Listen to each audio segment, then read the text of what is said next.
Napoleon Bonaparte, a name synonymous with military genius, burst onto the scene during the French Revolutionary Wars. In 1796, at the young age of 26, he was given command of the French army in Italy. This was no ordinary general. Napoleon was a whirlwind of energy, ambition, and tactical brilliance. He revolutionized warfare, replacing the old rigid methods with speed, maneuver, and audacity. Italy became his proving ground. He faced the Austrians, masters of traditional warfare, and outmaneuvered them at every turn. Napoleon's campaigns were characterized by lightning-fast marches, flanking attacks, and the ability to exploit every weakness in the enemy lines. He inspired his troops with fiery speeches promising them glory and plunder. In a series of stunning victories including Lodi, Mantua, and Rivoli, he crushed the Austrian army and conquered northern Italy. The Italian campaign established Napoleon as the most formidable general in Europe. His victories sent shockwaves across the continent, shaking the old order to its core. He was not just a brilliant tactician, he was also a master of propaganda, using his victories to bolster the French Republic. The name Bonaparte became synonymous with victory, striking fear into the hearts of his enemies. Flush from his success in Italy, Napoleon turned his sights towards Egypt. He envisioned a grand strategic move, a strike at Britain's lifeline to India. In 1798, he led an expeditionary force to seize Egypt and control the eastern Mediterranean. Napoleon's ambitions were not merely military. He saw himself as a modern Alexander the Great, spreading the principles of the French Revolution to the east. The Egyptian campaign began with a stunning victory at the Battle of the Pyramids. Napoleon's army, facing the Mameluke cavalry, formed squares, repelling the fierce charges with disciplined musket fire and artillery. The victory secured Cairo for the French, but their fortunes were about to change. Napoleon's fleet, anchored at Aboukir Bay, was decimated by the British Navy under Admiral Nelson. Cut off from France, Napoleon's army was stranded in Egypt. Despite his naval setback, Napoleon pressed on with his campaign, leading his army across the Sinai into Palestine. He besieged Acre, a strategically vital port, but met with fierce resistance. The siege dragged on for weeks, costing the French dearly in men and supplies. Unable to break through, Napoleon was forced to abandon the siege and retreat back to Egypt. The dream of an Eastern Empire lay in ruins. Napoleon returned to France in 1799, leaving his army behind in Egypt. The country was in turmoil. The government, known as the Directory, was weak and unpopular. Sensing an opportunity, Napoleon staged a coup d'état, seizing power and establishing himself as First Consul. This marked the end of the French Revolution and the beginning of Napoleon's personal rule. As First Consul, Napoleon consolidated his power, creating a centralized and efficient government. He reformed the legal system, established the Bank of France, and centralized education. Napoleon's reforms brought stability and prosperity to France, but they came at the price of liberty. He suppressed dissent, censored the press, and concentrated power in his own hands. Despite his authoritarian tendencies, Napoleon remained immensely popular. He was seen as a strong leader who could restore order and glory to France. His military genius, combined with his political acumen, made him the most powerful man in Europe. The stage was set for a new era of French expansion and conquest. The French Revolution had plunged Europe into war. Austria, Britain, and Russia formed coalitions to oppose France, determined to crush the revolutionary spirit. In 1800, Napoleon, now First Consul, decided to strike a decisive blow against Austria. He led his army across the Alps, aiming to surprise the Austrians in northern Italy. The campaign began disastrously. The Austrians, under General Melas, were waiting for Napoleon. At the Battle of Marengo, the French were initially routed on the verge of a crushing defeat. Napoleon, however, remained calm amidst the chaos. He rallied his troops, brought up reinforcements, and launched a desperate counterattack. The tide turned, and the Austrians were driven from the field. Marengo was a pivotal victory for Napoleon. It solidified his hold on power in France and shattered the Second Coalition against him. Once again, Napoleon had snatched victory from the jaws of defeat.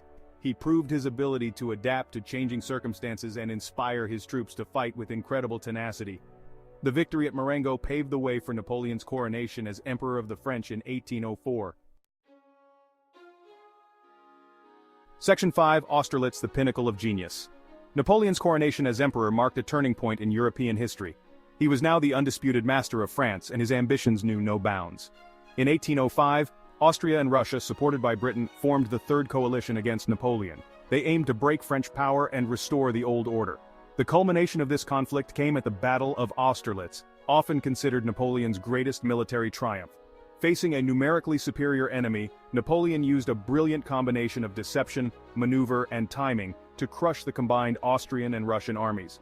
He lured the enemy into attacking his deliberately weakened right flank, then unleashed a devastating counterattack on their center. Austerlitz was a masterpiece of military art. Napoleon's victory was so complete that it shattered the Third Coalition. Austria was forced to sue for peace, ceding vast territories to France. The battle cemented Napoleon's reputation as the greatest military genius of his age. He had outmaneuvered and outfought two of Europe's most powerful armies, securing his dominance over the continent.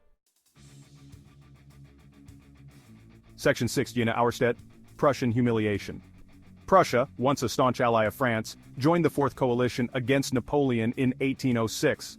The Prussians, renowned for their military prowess, believed they could defeat Napoleon and restore their position as a leading power in Europe. They underestimated the French emperor's strategic genius and the fighting spirit of his Grande Armée.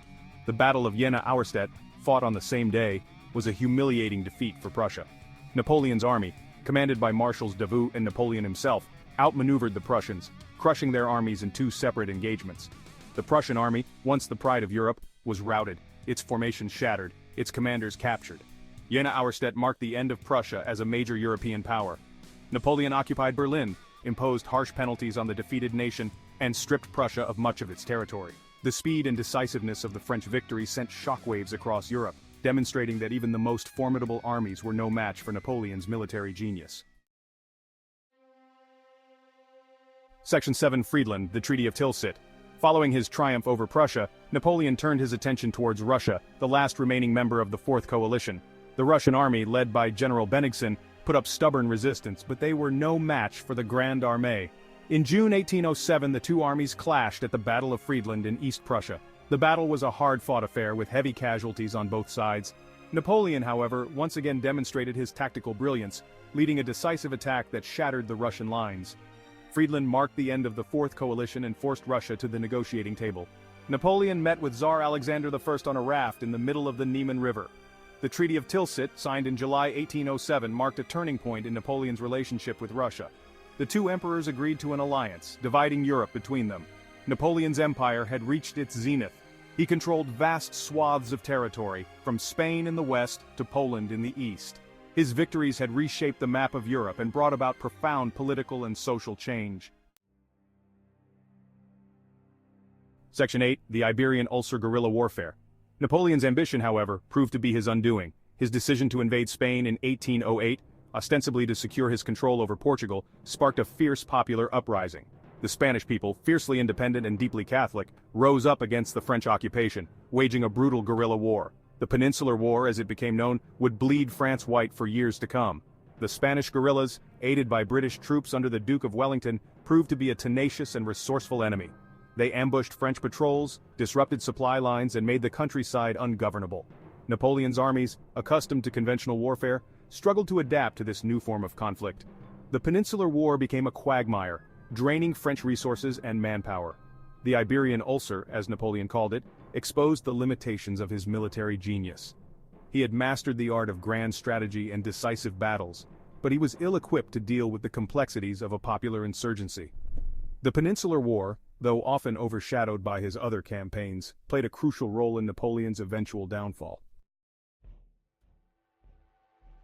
Section 9. The Grande Armée stumbles in Russia. Napoleon's greatest gamble came in 1812, when he launched his invasion of Russia. He assembled the largest army Europe had ever seen, the Grande Armée, numbering over 600,000 men. Napoleon aimed to force Tsar Alexander I to comply with his continental system, a blockade designed to cripple British trade.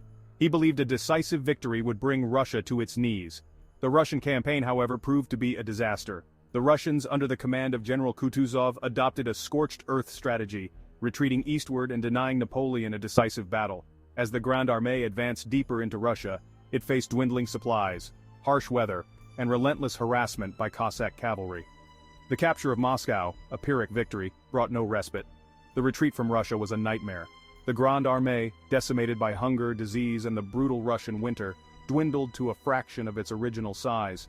Napoleon's gamble had failed, costing him hundreds of thousands of men and shattering his aura of invincibility. The Russian campaign marked the beginning of his downfall. Section 10. Leipzig, the Battle of Nations. Napoleon's defeat in Russia emboldened his enemies. Austria and Prussia, sensing weakness, joined forces with Russia and Britain to form the Sixth Coalition. The Allies were determined to drive Napoleon from power and restore the old order in Europe.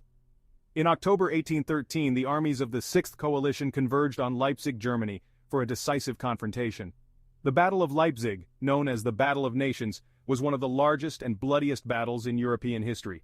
Over 500,000 men clashed in a titanic struggle that raged for 3 days. Napoleon, outnumbered and outmaneuvered, fought with his usual tenacity, but the tide had turned against him. The Allies, bolstered by their recent victories, fought with renewed confidence. The French army, exhausted and depleted, was finally defeated. Napoleon was forced to retreat back to France, his empire crumbling around him. Leipzig marked the end of French domination over Europe, and paved the way for Napoleon's abdication in 1814. He was exiled to the island of Elba, his dreams of a European empire shattered. Section 11. Napoleon's enduring legacy. Napoleon's reign, though ultimately ending in defeat, left an indelible mark on European history. He was a complex and contradictory figure, a brilliant military strategist, a ruthless dictator, and a visionary reformer. His conquests spread the ideals of the French Revolution across Europe, inspiring both admiration and fear. He modernized warfare, revolutionized the art of strategy, and left behind a legacy of military innovation. Napoleon's impact extended far beyond the battlefield. He reformed French law, established the Bank of France, and centralized education. His Napoleonic Code, a comprehensive legal system, continues to influence legal systems around the world. He fostered the growth of nationalism, both in France and in the countries he conquered. His downfall ushered in a new era of peace and stability in Europe, but it also left a void that would not easily be filled. Napoleon's story continues to fascinate and inspire. He was a man of extraordinary talents and ambitions, driven by a relentless pursuit of glory. His victories and defeats shaped the course of European history, leaving behind a legacy that continues to be debated and analyzed today. He remains a symbol of military genius, political ambition, and the enduring power of human will.